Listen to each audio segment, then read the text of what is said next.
Hey guys, Michael from Bedell Property Management here, and today we're going to talk about how to write a cancellation policy for the proposals that you send to your client. I'm a landscape contractor. In the winter months I do snow and ice management and kind of serve the needs of our clientele here in the community that surrounds Milford. Cancellation policy is really a two-way street. It gives both you and your clients the ability to speak up when it's no longer time to keep the relationship going. There can be a lot of different reasons why that might take place, but it's important that both sides know that it's an option and then what they need to do if that makes sense for either party to just execute on and move forward in a different direction. These are the 4 cancellation policy must-haves.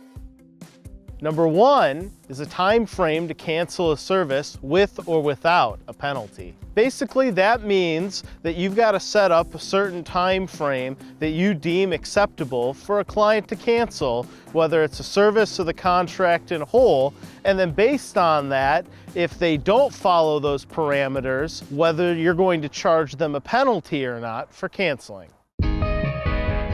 Number 2 is a late cancellation penalty.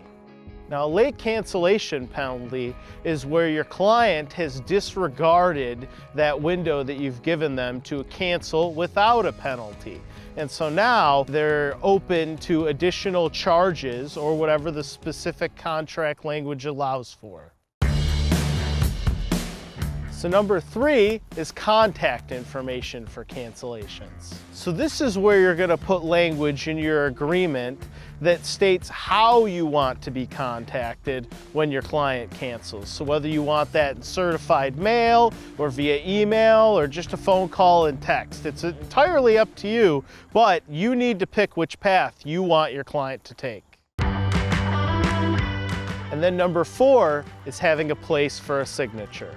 You're going to want to have your client sign this document as well as yourself. And what that's going to do is mean that both of you have at least been given the opportunity to review this and speak up about anything that you'd like to be changed. And if not, by signing it, it means that they agree to it and then ultimately perform as it's written.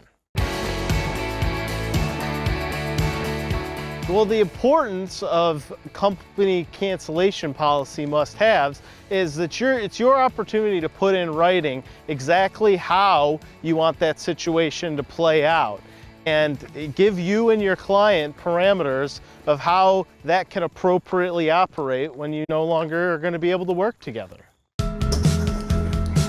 So I hope some of these tips and tricks are helpful to you guys, and remember, these are living documents. These are going to be based on your unique experiences. So take those to heart and make the most of them. And ultimately, you're in control of making sure that you have the best tomorrow possible. So take care, be good to each other, and we'll see you soon.